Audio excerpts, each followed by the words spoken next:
Hello friends, उम्मीद करता हूँ कि आप सब लोग बहुत ही अच्छे होंगे और आपकी पढ़ाई भी निरंतर प्रगति कर रही होगी। लेकिन हम बीच में कई दिन क्लासेस नहीं ले पाए थे। ये एक्चुअल में एकेडमी में कृष्णा क्लासेस परिवार का एक सदस्य खो जाने के बाद पूरा एकेडमिक स्टाफ जो था वो बहुत ही बड़े एक तरह से सदमे से गुजर रहा था। लेकिन हम लोग रिकवर कर चुके हैं फिर से, और उनकी कमी हमेशा महसूस होगी, बट स्टिल हम लोग अपनी पढ़ाई को कंटिन्यू करेंगे। और अब आगे से आपकी ऑफलाइन एंड ऑनलाइन दोनों ही प्रकार की क्लासेस जो है वो शुरू रहेगी। कृष्णा क्लासेस में ऑफलाइन क्लासेस भी शुरू हो चुकी है और ऑनलाइन क्लासेस भी आपकी शुरू हो चुकी है। और ये करंट अफेयर सीरीज जो है आपकी, ये आज से शुरू हो गई है। ठीक है, ये गैप जो बीच में लगा है इसको हम लोग जल्दी ही कवर कर लेंगे, राइट।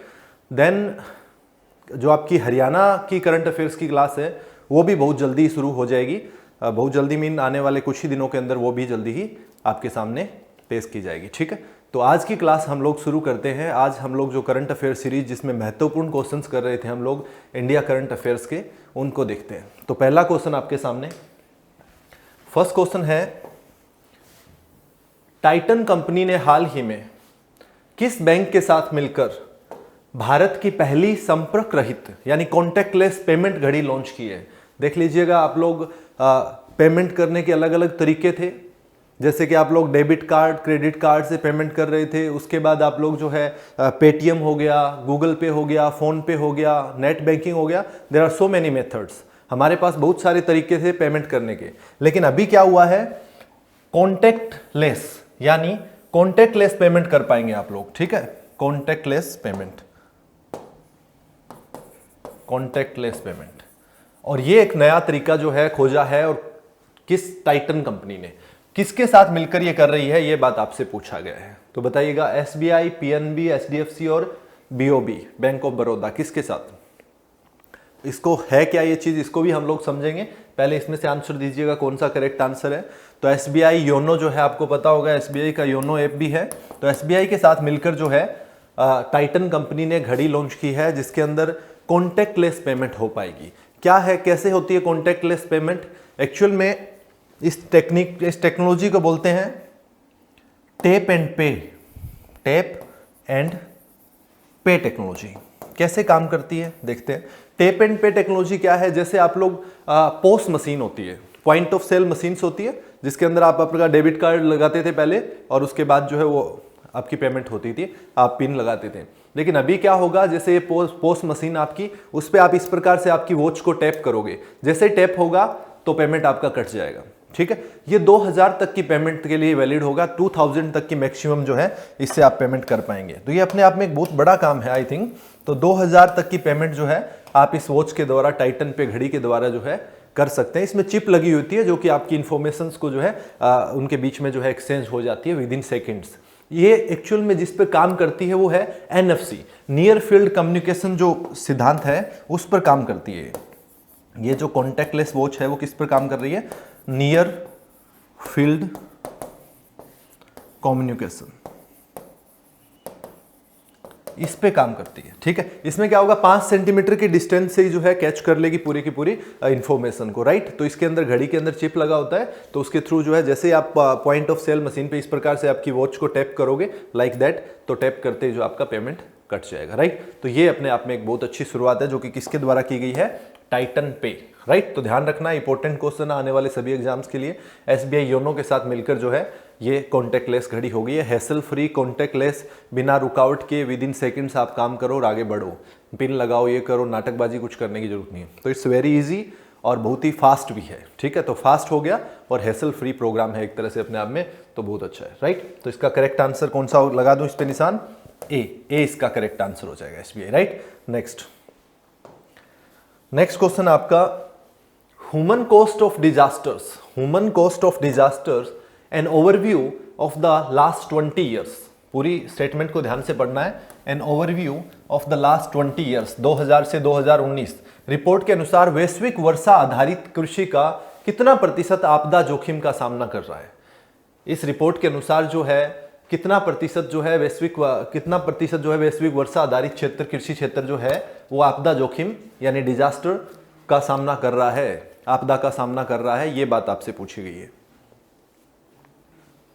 देखिएगा, international day for disaster risk reduction जो है वो मनाया जाता है 13 अक्टूबर को। उस दिन इस रिपोर्ट को जारी किया गया था। तो इसके बारे में थोड़ा सा बात कर लेते हैं हम लोग, ठीक है। क्या है? International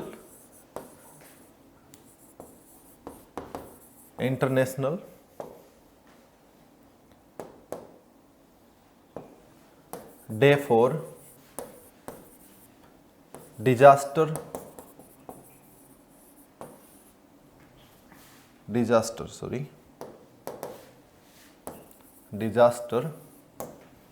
risk reduction. कब मनाया जाता है? 13 अक्टूबर को। 13 अक्टूबर को मनाया जाता है ये। और किसके द्वारा? UNDRR, United nation disaster risk reduction जो है, इसके अंतर्गत मनाया जाता है ये। और इसकी स्थापना जो है, UNDRR की स्थापना कब हुई थी? 1999 के अंदर इसकी स्थापना हुई थी। UNDRR, इसके तहत मनाया जाता है international day for disaster risk reduction जो है अंडर UNDRR। इसका हेडक्वार्टर जो है वो है जेनेवा, स्विट्जरलैंड के अंदर। UNDRR का हेडक्वार्टर कहाँ है? जेनेवा, स्विट्जरलैंड के अंदर मुख्यालय है इसका। जेनेवा स्विट्जरलैंड के अंदर हेडक्वार्टर है इनका, ठीक है। जेनेवा स्विट्जरलैंड के अंदर इसका मुख्यालय है जो आपका UNDRR है। उसके अंतर्गत आता है international day for disaster risk reduction जो है मनाया जाता है उसके द्वारा। इस पर जो है ये रिपोर्ट जारी किया था, जिसका टाइटल जो है आपने देखा था, जिसका टाइटल क्या था ये भी आपको ध्यान रखना है। An overview of the last 20 years, 2000 से 2019। तो इसमें कितना प्रतिशत जो आपदा जोखिम को सामना कर रहा है? तो इसका जो है 70% भाग जो है, 70% जो कृषि का क्षेत्र है वो आपदा जोखिम। आपको पता है क्लाइमेट चेंज हो रहा है, तो there are so many things. उसके कारण जो है बहुत सारा क्षेत्र हमारा रेनफेड एरिया जो है वो बनता जा रहा है। तो कृषि क्षेत्र जो है हमारा वो खराब भी होता जा रहा है। तो उसकी ये इसके लिए जो है रिपोर्ट में हम लोगों को सामने आया, तो हमें पता लगा है कि 70% जो है क्षेत्र ऐसा सामना कर रहा है, जोखिम का सामना कर रहा है, आपदा का सामना कर रहा है, राइट। इस रिपोर्ट का दूसरा फायदा क्या है? हमारा सेंडाई फ्रेमवर्क जो है, एक आपने नाम सुना होगा सेंडाई फ्रेमवर्क। ये आपसे क्वेश्चन पूछा जा सकता है सेंडाई फ्रेमवर्क के बारे में। सेंडाई क्या है एक्चुअल में? सेंडाई जो है वो जापान का सिटी है, ठीक है। कहां पर है सेंडाई? जापान के अंदर है। यहां पर 2015 में जो यूनाइटेड नेशन का डिजास्टर रिस्क रिडक्शन के लिए जो इनका कन्वेंशन होता है, कॉन्फ्रेंस होता है, वो हुआ था सेंडाई के अंदर, राइट। तो इसमें 2015 से लेकर 2030 तक, 2015 से 2030 तक जो है सेंडाई फ्रेमवर्क पर काम किया जाएगा डिजास्टर रिस्क रिडक्शन के लिए, डिजास्टर को, आपदा जोखिम को कम करने के लिए। 2015 से 2030 तक कौन इंप्लीमेंट करेगा? सेंडाई फ्रेमवर्क के अंतर्गत जो है चीजें होगी। तो ये जो है इसके अंदर आपके हेल्प करेगा एक तरह से डिजास्टर रिस्क रिडक्शन के अंदर, ठीक है। तो world conference of disaster risk reduction जो है वो 2015 में सेंडाई में हुई थी, जो कि 2015 से 30 तक इसी के अंदर में। तो आपसे ऐसा क्वेश्चन भी पूछा जा सकता है कि डिजास्टर रिस्क रिडक्शन के लिए निम्नलिखित में से कौन सा फ्रेमवर्क है या कौन सा कॉन्फ्रेंस है? तो उसमें नाम दे देगा Kyoto protocol, Sendai framework, like. तो इस तरह से, तो उसमें कौन सा होगा? सेंडाई फ्रेमवर्क जो है उसमें होगा। तो ध्यान रखना है। और ये ऐसा क्यों हुआ है? देखो पिछले कुछ दिनों के अंदर, कुछ सालों के अंदर क्या हो रहा है कि क्लाइमेट चेंज होने के कारण जो है वर्षा के पैटर्न में और वर्षा के कम ज़्यादा होने के कारण जो उसमें बदलाव हो रहा है, उसके कारण जो है इस रिपोर्ट के अकॉर्डिंग 70% एरिया ऐसा है, राइट। तो इसको ध्यान रखना है, इसका बी करेक्ट आंसर हो जाएगा। चलते हैं नेक्स्ट क्वेश्चन में। अगला क्वेश्चन क्या है आपका? हाल ही में संयुक्त राष्ट्र मानव अधिकार परिषद की सदस्यता के लिए निम्नलिखित में से कौन सा देश चुनाव हार गया है? देखिएगा, संयुक्त राष्ट्र की जो यूनाइटेड नेशन की ह्यूमन राइट्स काउंसिल है, ह्यूमन राइट्स काउंसिल UNHRC जो है, ये एक्चुअल में 3 वर्षों के लिए 47 सदस्यों को, 47 सदस्यों को चुनाव करती है, ठीक है। कितने सदस्य चुने जाते हैं? 3 वर्षों के लिए 47 सदस्य जो है इनमें चुने जाते हैं। उनका कार्यकाल कितना होता है? 3 वर्ष का कार्यकाल होता है। और टोटल मेंबर्स कितने हो सकते हैं इसके अंदर? 47 जो है वो टोटल मेंबर्स इसके अंदर हो सकते हैं। तो इसमें पूछ रहा है कि जो अभी 15 स्थान खाली थे तो उस पर चुनाव हुए थे, 15 जो है वो वैकेंसीज थी, उस पर चुनाव हुए थे अभी 75वीं जनरल असेंबली जो 13 अक्टूबर को मीटिंग हुई उसके अंदर, ठीक है। तो उसमें 15 सदस्यों का चुनाव हुआ, लेकिन 15 के 15 सारे याद नहीं रख सकते आप, बट स्टिल आपको आसपास में जो अड़ोसी पड़ोसी देश आपके, तो उनमें पता होना चाहिए कौन से चुने गए हैं। तो आपको ध्यान रखना है इसके अंदर जो है United nation human rights council के अंदर चीन का भी चुनाव हुआ है, चीन भी चुना गया है, पाकिस्तान भी, नेपाल भी। तो कौन रह गया है? सऊदी अरबिया जो है ये चुनाव हार गया है, ये नहीं स्थान ले पाया वहां पर। ठीक है, तो 47 सदस्य है, जहां पर अभी 15 का लिए अभी जो है चुनाव हुआ था, तो 15 सदस्यों में नेपाल भी है, चीन भी है, पाकिस्तान भी है, सऊदी अरब जो है वो नहीं जीत पाया चुनाव को, और चीन को जो है सबसे कम वोट मिले थे। इसके अलावा और भी कई देशों का चुनाव हुआ है जिसके अंदर चुने गए हैं, जैसे कि रूस चुना गया है, उज्बेकिस्तान चुना गया है, देन अगर बात करें क्यूबा चुना गया है, मलावी चुना गया है, फ्रांस चुना गया है, ब्रिटेन चुना गया है। ठीक है, तो कई जो है 15 देश चुने गए हैं। इसके अलावा भी अगर बात करें मैक्सिको हो गया, बोलीविया हो गया, आइवरी कोस्ट हो गया, तो ये सेनेगल, यूक्रेन, तो इस प्रकार से 15 जो है वो टोटल देशों का इसमें अभी हाल ही में चुना गया। इस क्वेश्चन में मैं सिर्फ पड़ोसी देश बोल रहा हूँ। कि पड़ोसी क्यों बोल रहा हूँ? क्योंकि जैसे अभी पीछे जो है यूनाइटेड नेशन इंडिया जो है सिक्योरिटी काउंसिल का सदस्य बना था। संयुक्त राष्ट्र की जो सुरक्षा परिषद है उसमें सदस्य चुने गए थे, तो भारत भी उसमें सदस्य चुना गया था। तो उन सदस्यों में आपको पता होना चाहिए कि भारत के साथ साथ और कौन कौन से सदस्य थे, क्योंकि ऐसा एग्जाम में आपको आने वाले टाइम में पूछा जाएगा। जैसे कि हम लोगों ने बात किया था यूनाइटेड नेशन का जो सिक्योरिटी काउंसिल है, सिक्योरिटी काउंसिल जो है यूनाइटेड नेशन का, उसमें टोटल 15 सदस्य होते हैं, 5 तो परमानेंट होते हैं और 10 जो है वो नॉन परमानेंट होते हैं। जो नॉन परमानेंट 10 होते हैं, उन नॉन परमानेंट में हर 2 वर्ष के लिए जो है 2-2 वर्ष के लिए कार्यकाल के लिए चुने जाते हैं सदस्य, 10 सदस्य। तो उनमें जो है भारत चुना गया था अभी पीछे 2020 के अंदर चुनाव के अंदर, जो कि जनवरी 2021 से जो है कार्यकाल शुरू हो जाएगा। तो उनमें जो है और कौन कौन से देश चुने गए थे भारत के अलावा, ये आपको पता होना चाहिए। जैसे कि कीनिया भी चुना गया था, देन मैक्सिको, देन इंडिया भी चुना गया था। ठीक है, इसके अलावा और कौन था? नॉर्वे था, नॉर्वे और आयरलैंड। ठीक है, नॉर्वे था, नॉर्वे, और कौन था? आयरलैंड था। तो ये जो है 5 सुरक्षा परिषद के अंदर चुने गए थे अभी। तो इंडिया तो आपको पता है कि इंडिया चुना गया था, लेकिन बाकी कौन कौन से थे? इसमें से क्वेश्चन ऐसे पूछ सकता है कि निम्नलिखित में से कौन सा जो है संयुक्त राष्ट्र सुरक्षा परिषद या यूनाइटेड नेशन सिक्योरिटी काउंसिल में नहीं चुना गया? तो भारत चुना गया, मैक्सिको चुना गया, केनिया, नॉर्वे, आयरलैंड, ये 5 चुने गए हैं। बाकी कोई ऑप्शन हो तो वो आपको देख लेना कि वो नहीं चुना गया। राइट, तो ये आपको आइडिया होना चाहिए। अब हम लोग बात कर रहे थे United nation human rights council की। यूएनएचआरसी एक्चुअल में क्या है? यूएनएचआरसी जो है ये वर्ल्ड लेवल पर मानव अधिकारों का बढ़ावा देने के लिए, कोई मानव अधिकारों का उल्लंघन तो नहीं हो रहा है कहीं, उसके लिए काम करती है United nation human rights council. इसकी स्थापना जो है 2006 के अंदर हुई थी। यूएनएचआरसी की स्थापना कब हुई थी? 2006 के अंदर हुई थी। और इसका हेडक्वार्टर कहां पर है? हेडक्वार्टर इसका जेनेवा के अंदर है। जेनेवा कहां है? जेनेवा स्विट्जरलैंड के अंदर जो है इसका हेडक्वार्टर है। तो ये बात आपको ध्यान रखनी है। United nation human rights council 3 वर्ष के लिए जो है 47 सदस्यों का चुनाव होता है। तो इसमें कौन कौन चुना गया है, कौन कौन नहीं, हम लोगों ने बात कर लिया। तो इसका करेक्ट आंसर क्या हो जाएगा? सऊदी अरब नहीं चुना गया है, नेपाल, पाकिस्तान, चीन ये सब चुने गए हैं। राइट, तो डी आपका याद सर हो जाएगा। नेक्स्ट क्वेश्चन, अगला क्वेश्चन है बलात्कार के लिए यानी रेप के लिए मौत की सजा, मृत्युदंड को सबसे बड़ी सजा बनाने के लिए कानून के मसौदे को भारत के निम्नलिखित में से किस पड़ोसी देश की कैबिनेट द्वारा अनुमोदित किया गया है? कौन सा पड़ोसी देश है जिसने बलात्कार के लिए मौत की सजा का प्रावधान किया है? ये कौन सा पड़ोसी देश है? ये आपको क्या है कि कई बार क्वेश्चन जो है पूछ लिया जाता है इस प्रकार से, क्योंकि इस तरह की चीजें इंपॉर्टेंट रहती है। जब हम लोग कैपिटल पनिशमेंट को या फांसी से ऐसी सजाओं को जो है पूरा विश्व अब एकदम से छोड़ने के लिए तैयार हो रहा है कि हम लोग नई कैपिटल पनिशमेंट बंद करेंगे, जो मौत की सजा है उसको बंद करेंगे। तो इस तरह के सिनेरियो के अंदर जब कोई देश इस तरह की सजा को प्रावधान करता है और हमारा पड़ोसी देश हो, तो वाकई उसका क्वेश्चन बनता है, there is no doubt. Right, तो इसलिए हम लोगों को पूछा है, बताइए पाकिस्तान है कि चीन है या बांग्लादेश है या नेपाल है? किसने किया है? कौन से पड़ोसी देश ने हमारे ये काम किया है? बताइए। उसने अभी थोड़े दिन पहले जो है फ्री इंटरनेट जो है उसको बैन किया था फॉर सोशल मीडिया, जो है free internet for social media ban किया था अभी जुलाई 2020 के अंदर उसी देश ने। वही देश है ये जिसका क्वेश्चन भी आ चुका है, स्टेट पीसीएस के अंदर क्वेश्चन भी आ चुका है उसका, फ्री इंटरनेट का। तो अब ये अगला ये क्वेश्चन भी बनता है, तो वो कौन सा है? बांग्लादेश। बांग्लादेश ने किया है, बांग्लादेश ने जो है ये कार्य किया है। बांग्लादेश में पहले आजीवन कारावास होता था, पहले इसकी जगह क्या था? आजीवन कारावास था, लाइफ टाइम इम्प्रिजनमेंट, और अब उसी की जगह क्या कर दिया गया है, आजीवन कारावास की जगह अब कर दिया गया है मौत की सजा यानी कैपिटल पनिशमेंट कर दिया है बांग्लादेश ने बलात्कार या रेप के केस में। ठीक है, तो वर्तमान में आजीवन कारावास था, राइट। तो ये ध्यान रखना है। और अभी थोड़े दिन पहले इसने क्या किया था, जो सोशल मीडिया के लिए फ्री इंटरनेट है उसको बंद कर दिया था कि ऐसा नहीं चलेगा, राइट। तो जुलाई 2020 से वो काम भी किया था। बांग्लादेश जो है वहाँ की कैपिटल आपको पता है ढाका है, शेख हसीना प्राइम मिनिस्टर वहाँ पर, राइट। और टका जो है वहाँ की मुद्रा है। क्लियर है। तो बांग्लादेश का बारे में थोड़ा ध्यान रखना है। और भी बहुत कुछ है बांग्लादेश के साथ इंडिया का।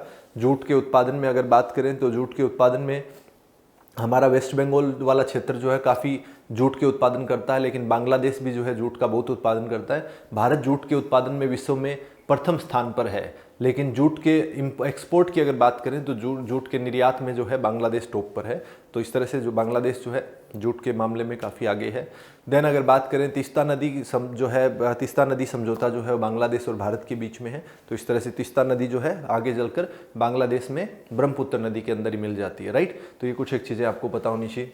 नेक्स्ट जो है अगला क्वेश्चन देखते हैं। अगला क्वेश्चन है, सरकार ने किस वर्ष में राष्ट्रीय कामधेनु RKA की स्थापना की है। राष्ट्रीय कामधेनु आयोग, ठीक है, राष्ट्रीय कामधेनु आयोग जो है इसकी स्थापना किस वर्ष की है। तो राष्ट्रीय गोकुल मिशन आपने सुना होगा, उसी के अंतर्गत है राष्ट्रीय कामधेनु आयोग जो है। इसकी स्थापना सरकार ने किस वर्ष में की है, ये आपसे पूछा गया। बताइए शाबाश, फटाफट आंसर। अभी एक कामधेनु दीपावली अभियान भी चलाया जा रहा है, ठीक है। अभी एक कामधेनु दीपावली अभियान भी चलाया जा रहा है। उसके तहत क्या है कि जो गाय के गोबर से और जो पंचगव्य जिसको हम लोग कहते हैं, पंचगव्य उत्पादों को बढ़ावा देने के लिए ये राष्ट्रीय कामधेनु आयोग जो है एक तरह से यही काम करता है। और गाय के गोबर से बने हुए 33 करोड़ दियों को वितरण करना है। ये अभी मेन जो है टारगेट लेके चल रहे हैं कामधेनु दीपावली अभियान के तहत, राइट। तो ये सब चीज़ें आपको पता होनी चाहिए। तो राष्ट्रीय कामधेनु आयोग की स्थापना कब हुई, ये आपके सामने क्वेश्चन है अभी। तो इसकी स्थापना कब हुई थी, फरवरी 2019 के अंदर इसकी स्थापना हुई है। तो सी इसका करेक्ट आंसर हो जाएगा। कब हुई स्थापना, फरवरी 2019 के तहत हुई है। राष्ट्रीय गोकुल मिशन का ये एक पार्ट के रूप में है। और ये कौन से मंत्रालय के अधीन आता है, तो यह मत्स्य पशुपालन और डेयरी विभाग के अंतर्गत या मंत्रालय के अंतर्गत आता है, ठीक है। और दूध उत्पादन में भारत टॉप पे आपको पता ही है। अभी गायों की तरफ ज़्यादा ध्यान दिया जा रहा है, इसलिए राष्ट्रीय कामधेनु आयोग की स्थापना 2019 में। क्लियर है। तो इसमें ज़्यादा कुछ एक्सप्लेनेशन के लिए नहीं है। और अभी क्या है, अभियान कौन सा बताया मैंने, कामधेनु दीपावली अभियान। ये थोड़ा सा ध्यान रखना ना, कामधेनु दीपावली अभियान में क्या हो रहा है, कामधेनु दीपावली अभियान, इसमें क्या है 33 करोड़ दियों का वितरण जो है, गाय के गोबर से बने हुए 33 करोड़ दियों का वितरण करवाया जाएगा, राइट। तो ये चीज़ है। नेक्स्ट क्वेश्चन में चलते हैं। वर्ष 2020-21 के लिए प्रधानमंत्री कृषि सिंचाई योजना के पर ड्रॉप मोर क्रॉप घटक के तहत राज्यों को कितनी राशि का वार्षिक आवंटन किया गया है। Very good question in present scenario, बहुत अच्छा क्वेश्चन है। 2020-21 के लिए प्रधानमंत्री कृषि सिंचाई योजना, प्रधानमंत्री कृषि सिंचाई योजना कब शुरू हुई थी। प्रधानमंत्री कृषि सिंचाई योजना 2015 में जो है प्रधानमंत्री कृषि सिंचाई योजना को शुरू किया गया था, माइक्रो इरिगेशन पर ज़्यादा से ज़्यादा ध्यान देने के लिए। माइक्रो इरिगेशन समझते हो आप लोग, सूक्ष्म सिंचाई। सूक्ष्म सिंचाई में क्या आता है, सूक्ष्म सिंचाई में अगर माइक्रो इरिगेशन में बात करें तो जैसे कि स्प्रिंकलर मेथड हो गया। स्प्रिंकलर मेथड मतलब फुवारा विधि जो आती है, वो माइक्रो इरिगेशन का एक टाइप है जिससे पानी को ज़्यादा से ज़्यादा बचाया जा सकता है। एक आपका जैसे कि टपकन विधि होती है, तो वो भी एक तरह ड्रिप सिस्टम जिसको हम लोग कहते हैं, जो पौधे की जड़ें में सीधे पानी दे सकता है। ये माइक्रो सूक्ष्म सिंचाई को हम लोग ज़्यादा से ज़्यादा बढ़ावा देना चाहते हैं।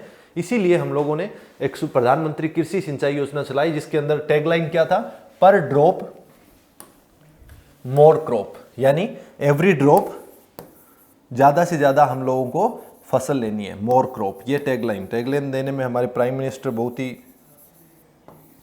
आगे रहते हैं, इसमें कोई शक नहीं है। तो पर ड्रॉप मोर क्रॉप जो है ये इसी के लिए था, प्रधानमंत्री कृषि सिंचाई योजना के तहत 2015 में शुरू की गई। तो उसके लिए अभी 2020-21 के लिए कितना जो है पैसा दिया गया है, तो 4000 करोड़ रुपए जो है उसके लिए दिए गए हैं, 4000 करोड़ रुपीस। ये आपको ध्यान रखना है 2020-21 के लिए।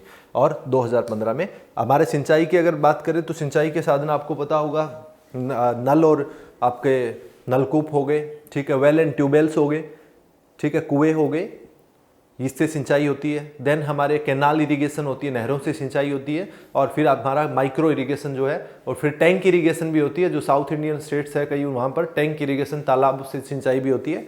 लेकिन उत्तरी भारत के अंदर ज़्यादातर कौन से होती है, वेल एंड ट्यूबवेल और कैनाल इरिगेशन होती है, राइट। तो ये आप कैनाल यानी नहरी सिंचाई ज़्यादा होती है। ज़्यादातर भाग जो है आज किससे सिंचाई हो रही है भारत के अंदर, तो वो वेल एंड ट्यूबवेल से हो रही है। फिर आपका कैनाल इरिगेशन, नहरी जो सिंचाई आती है। उसके बाद तीसरा नंबर आता है टैंक इरिगेशन का। और माइक्रो इरिगेशन में आपका टपकन विधि और फव्वारा विधि जो है माइक्रो इरिगेशन, ताकि पानी को ज़्यादा से ज़्यादा बचाया जा रहा है, इसलिए हम लोग इसी चीज़ों पर ज़्यादा से ज़्यादा अब फोकस कर रहे हैं, राइट। तो इसका करेक्ट आंसर ए हो गया। नेक्स्ट क्वेश्चन आपका, हाल ही में जारी पर्यावरण प्रदर्शन सूचकांक 2020 में भारत की रैंक क्या है।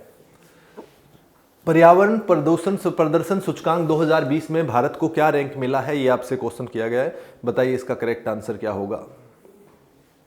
2020 का जो पर्यावरण प्रदर्शन सूचकांक है, 2018 में भारत का स्थान था 177वां, 177 जो है इंडिया का 2018 में था।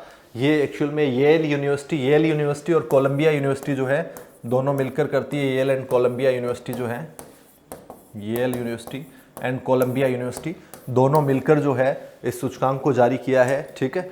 एसडीजी में जो निर्धारित लक्ष्य है उनको प्राप्त करने के लिए ये एक तरह से ये सूचकांक जो है जारी किया गया है। जो एसडीजी जो है हमारे सस्टेनेबल डेवलपमेंट गोल्स में जो निर्धारित लक्ष्य है उनको प्राप्त करने के लिए।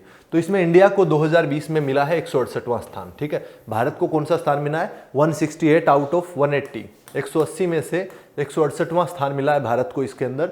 ये आपको ध्यान रखना है। इसके अलावा टॉप अगर बात करें तो टॉप मोस्ट कौन कौन से कंट्रीज है इसके अंदर, डेनमार्क के बाद दूसरा स्थान लक्समबर्ग का है और तीसरा स्थान स्विट्जरलैंड का है, ठीक है। तो आपका पहला कौन सा है, डेनमार्क, दूसरा है लक्समबर्ग और उसके बाद कौन आता है, स्विट्जरलैंड, ठीक है। तो ये तीन जो है टॉप मोस्ट है। इंडिया का स्थान जो है 168 रहा है। पर्यावरण प्रदूषण सूचकांक येल और कोलंबिया यूनिवर्सिटी के द्वारा जारी जो सेल्फ सस्टेनेबल डेवलपमेंट गोल्स हमारे 2015 से 2030 तक जो हमारे टारगेट्स हैं एनवायरनमेंट को ठीक करने के, उसके तहत जो है ये सूचकांक जारी किया गया, जिसमें भारत जो है 168वें स्थान पर है, राइट। तो ये आपको ध्यान रखना है। क्लियर। नेक्स्ट क्वेश्चन में चलते हैं। अगला क्वेश्चन है, वर्तमान में कैबिनेट ने स्टार्स परियोजना को मंजूरी दे दी है। परियोजना को डैश द्वारा सहायता प्राप्त है। इस परियोजना को किसने सहायता दी है, कहां से जो है फंडिंग हो रही है, और स्टार्स परियोजना क्या है इसके बारे में हम लोगों को पता होना चाहिए। तो क्या है स्टार्स परियोजना, इसका अगर स्टार्स की फुल फॉर्म देखें तो फुल फॉर्म बनती है strengthening teaching learning and result for states. क्या है स्टार्स की फुल फॉर्म, क्या है, एस से है स्ट्रेंथनिंग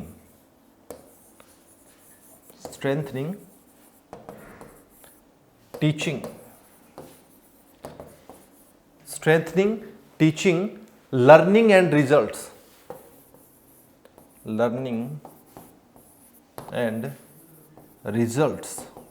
फॉर स्टेट्स, ठीक है, फॉर स्टेट्स। ये इसका फुल फॉर्म बनता है स्ट्रेंथनिंग टीचिंग स्टार्स, ठीक है। ये स्टार्स का फुल फॉर्म बनता है। इसमें हम लोग क्या फोकस कर रहे हैं एक्चुअल में, कि जो शिक्षा जो है उसको और बेहतर कैसे बनाया जाता है, साक्षरता को और कैसे बढ़ाया जाता है, लिटरेसी को और कैसे किया जा सकता है, बढ़ाया जा सकता है।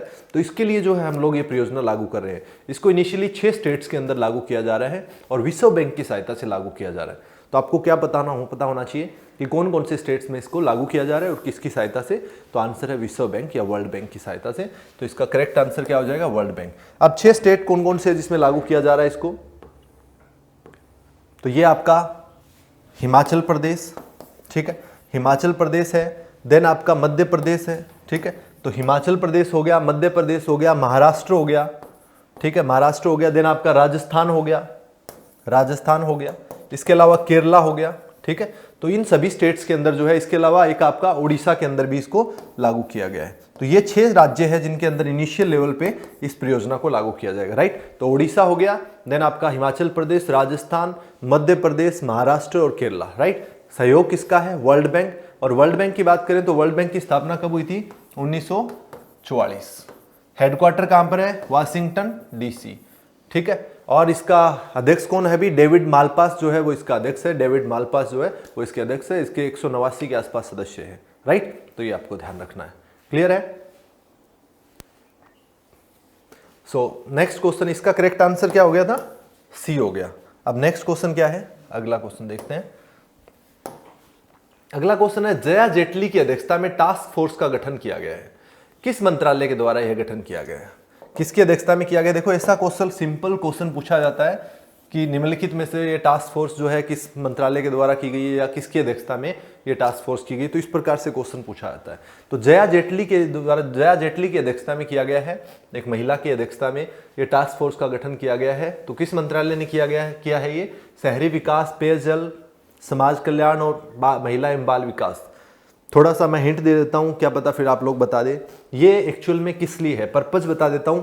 टास्क फोर्स का पर्पज क्या है? टास्क फोर्स का पर्पज ये है कि जो मातृत्व की आयु क्या होनी चाहिए वुमेन्स में, इसके अलावा मैटरनल मोर्टेलिटी रेट जो है, मातृत्व मृत्यु दर जो है, उसको कम कैसे कर सकते हैं हम लोग, और जो पोषण स्तर है, यानी जो पोषण स्तर है, नरिशमेंट जो है वो ज़्यादा से ज़्यादा कैसे बढ़ाएं हम लोग, इस चीज़ के लिए ये टास्क फोर्स बनाई गई है, इसका निर्माण किया गया है और इसकी अध्यक्ष बनाई गई है जया जेटली जी को। अब बताइएगा कौन से मंत्रालय के अंतर्गत आती होगी? तो वेरी कॉमनली आप बता सकते हैं, अब तो महिला एवं बाल विकास मंत्रालय है, ठीक है, महिला एवं बाल विकास मंत्रालय, ठीक है। सो इस मंत्रालय के अंदर आती है ये, और इसकी अभी वर्तमान में मंत्री कौन है? स्मृति ईरानी के अंडर है ये, ठीक है। महिला एवं बाल विकास मंत्रालय किसके अंडर में है? स्मृति ईरानी जी के अंडर में है। क्लियर है? तो ये आपको ध्यान रखना है, जया जेटली किससे? महिला एवं बाल विकास मंत्रालय ने ये टास्क फोर्स बनाई है। पर्पज मैंने बता दिया, मातृत्व मृत्यु दर को कम करना, देन पोषण स्तर में सुधार करना, इसके अलावा मातृत्व आयु जो है क्या होनी चाहिए, इन तमाम चीज़ों पर एक रिपोर्ट मांगा गया है इनसे, जया जेटली जी से, राइट। नेक्स्ट क्वेश्चन में चलते हैं। अगला क्वेश्चन क्या है? पुलिस कर्मियों के मध्य आत्महत्या यानी सुसाइड और फेट्रिसाइड की घटनाओं को रोकने के लिए स्पंदन अभियान किस राज्य ने शुरू किया है? कौन सा अभियान शुरू किया है? अभियान का नाम तो है स्पंदन, ये पता लग गया। रोकना किसको? आत्महत्या को रोकना है, ये भी पता लग गया। किसके लिए? पुलिस कर्मियों के लिए। तो कौन से राज्य ने अभियान शुरू किया, अब इतना बताना जरूरी है। आपको पता होगा नाउअडेज क्या हो रहा है कि अवसादग्रस्त होते जा रहे हैं, डिप्रेशन के शिकार होती जा रही है जो हमारी पुलिस है, तो वो सबसे ज़्यादा दिक्कतों का सामना, क्योंकि लॉन्गर ड्यूटी टाइम, देन ऊपर प्रेशर जो है ऊपर से, तो वो तमाम चीज़ें जो है किसी भी फील्ड में यूज़ किया जाता है पुलिसकर्मियों को, आपको पता है, तो डिफरेंट सिचुएशंस, ठीक है। तो इसलिए वो लोग तैयार नहीं है उस चीज़ के लिए प्रॉपरली, कहीं ना कहीं इसके चक्कर में जो है क्या होता है कि वो डिप्रेशन में कुछ भी गलत कर लेते हैं और उसमें आत्महत्याएं भी काफ़ी बढ़ रही है। सो इस चीज़ को रोकने के लिए एक स्पंदन अभियान किस स्टेट गवर्नमेंट के द्वारा शुरू किया गया है, ये आपसे सवाल है, ठीक है। तो ये किसके द्वारा शुरू किया गया है? ये किया गया है छत्तीसगढ़ गवर्नमेंट के द्वारा। छत्तीस गवर्नमेंट ने किया है कि जो इस तरह के पुलिसकर्मी हैं उनको आइडेंटिफाई किया जाए, देन जो है हेडक्वार्टर्स में, जो पुलिस हेडक्वार्टर्स है वहाँ पर योगा क्लासेस दी जाए ताकि तो उनको थोड़ा रिलैक्सेशन फील हो, ठीक है। तो उसके लिए योगा क्लासेस का अरेंजमेंट वगैरह, इन तमाम चीज़ों के लिए ये स्पंदन अभियान चलाया गया है। तो ये आपको ध्यान रखना है, इसको क्वेश्चन को कैसे भी पूछा जा सकता है, किस राज्य ने कौन सा अभियान शुरू किया है इसके लिए, तो स्पंदन हो जाएगा।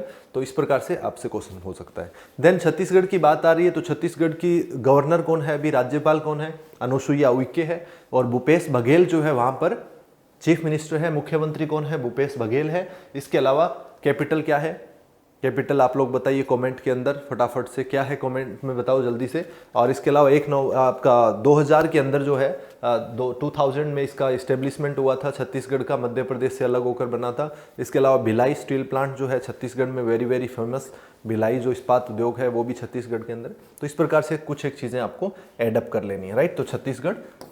नेक्स्ट क्वेश्चन, अगला क्वेश्चन है आपका, हाल ही में आईएमडी द्वारा जारी स्मार्ट सिटी इंडेक्स 2020 में किस भारतीय शहर को शीर्ष स्थान मिला है? कौन सा भारतीय शहर टॉप रहा है?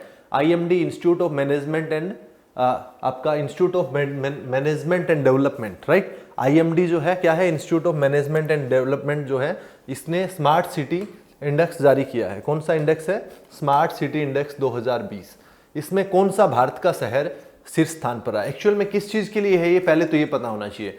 ये एक्चुअल में जो स्मार्ट सिटी इंडेक्स है वो जारी किया जाता है कि इकोनॉमिकली और टेक्नोलॉजिकली वहां के लोग कितने एडवांस है, आर्थिक और प्रौद्योगिक रूप से या फिर टेक्नोलॉजिकल रूप से जो है कितने एडवांस है वहाँ के लोग, इस तरीके से जो है स्मार्ट सिटी इंडेक्स जारी किया जाता है। तो इस 2020 में कौन सा शहर जो है हमारा टॉप में रहा है, बताइएगा। IMD जो है सिंगापुर का एक यूनिवर्सिटी है, Singapore university for technical and design, Singapore university for technical and design SUTD, इसके साथ मिलकर जो है IMD ने ये स्मार्ट सिटी इंडेक्स 2020 जारी किया है।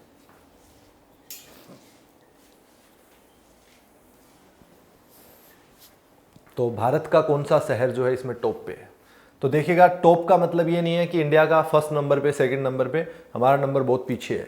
हैदराबाद है हमारा 85वें नंबर पे इसमें, ठीक है। वर्ल्ड में अगर बात करें इस इंडेक्स में तो हैदराबाद जो है वर्ल्ड लेवल पे 85वें स्थान पे आया है, लेकिन इंडिया में अगर बात करें तो हैदराबाद का पहला नंबर रहा है। समझ रहे हो ना इस चीज़ को, क्योंकि इसने पूरे विश्व के स्मार्ट सिटी इंडेक्स जारी किया है, इसमें जो है इंडिया का हैदराबाद 85वें नंबर पे रहा है, और इंडिया की बात करें तो टॉप हो गया हैदराबाद स्मार्ट सिटी इंडेक्स में। क्लियर है? तो ये बात आपको ध्यान रखना है। इसके अलावा बात करें तो हैदराबाद जो है पिछली बार जब इसका हुआ था तब हैदराबाद जो है 67 पोजीशन पे था, अब यानी और पीछे चला गया है। इसका मतलब और कंट्रीज के अंदर और सिटीज जो है स्मार्ट काफी बन गए होंगे, तभी तो इंडिया का पीछे चला गया हमारा। तो 2019 में 67 था। इसी प्रकार जो है दिल्ली की बात करें तो दिल्ली 86, दिल्ली का इस बार कितना पोजीशन आया है? दिल्ली जो है स्मार्ट सिटी इंडेक्स के अकॉर्डिंग 86वें स्थान पर है, और वही जो है 2019 के अंदर जो है 68वें स्थान पर थी। 2019 में दिल्ली का स्थान था 68वां। उसी प्रकार बॉम्बे की बात करें तो इस बार 93वें स्थान पे आई है, और लास्ट ईयर 78 पे थी, ठीक है। इसी प्रकार बेंगलुरु जो है इस बार 95 पे, लास्ट ईयर 79 पे था, ठीक है। तो इस प्रकार से हम लोग काफी पीछे गए हैं इसमें स्मार्ट सिटी इंडेक्स 2020 में 2019 के मुकाबले, इसमें कोई संदेह नहीं है। इसमें टॉप पे कौन रहा है? टॉप में इसमें रहा है सिंगापुर। सिंगापुर जो है वो टॉप में रहा है। सिंगापुर आपको पता है कहां पर है। और दूसरा स्थान मिला है हेलसिंकी। वर्ल्ड में अगर बात करें तो हेलसिंकी जो है सेकंड स्मार्टेस्ट सिटी है विश्व में, जो कि कहां पर है? फिनलैंड की कैपिटल है। फिनलैंड जो देश है उसकी राजधानी है हेलसिंकी। और थर्ड पे रही है जूरिच। जूरिच जो है वो कहां पर है? स्विट्जरलैंड के अंदर पड़ता है जूरिच, स्विट्जरलैंड के अंदर पड़ता है जूरिच। तो हैदराबाद जो है इंडिया का 85th पोजीशन के साथ रहा है, 85th पोजीशन के साथ हैदराबाद जो है, ध्यान रखना है आपको, राइट। इसके अलावा दूसरे नंबर पे फिर दिल्ली रहा है, 86th पोजीशन मिला है वर्ल्ड लेवल पे। क्लियर है? तो इसका आंसर हो जाएगा डी। Next question. अगला क्वेश्चन आपका, हाल ही में जारी विश्व बैंक की मानव पूंजी सूचकांक वर्ल्ड कैपिटल इंडेक्स, ठीक है, सॉरी ह्यूमन कैपिटल इंडेक्स 2020 में भारत का कौन सा स्थान मिला है? क्या है? कौन जारी किया? तो ये तो क्वेश्चन में ही लिखा है। किसने जारी किया? ये जारी किया है वर्ल्ड बैंक ने, ठीक है। ये जारी किसने किया है? वर्ल्ड बैंक ने जारी किया है। ये तो क्वेश्चन में लिखा हुआ है आपका, तो इशू नहीं है। मानव पूंजी सूचकांक यानी ह्यूमन कैपिटल इंडेक्स, इसमें भारत का कौन सा स्थान रहा है ये आपसे पूछा गया है, तो बताइएगा। इंडिया का स्थान 2019 में था 115वां, 2019 में था 115वां, और 2020 में रहा है 116वां। 2020 में 116वां स्थान मिला है ह्यूमन कैपिटल इंडेक्स में भारत को। मानव पूंजी सूचकांक के अंदर 2020 में विश्व में 116वां स्थान मिला है हमारे देश को। टॉप की अगर बात करें तो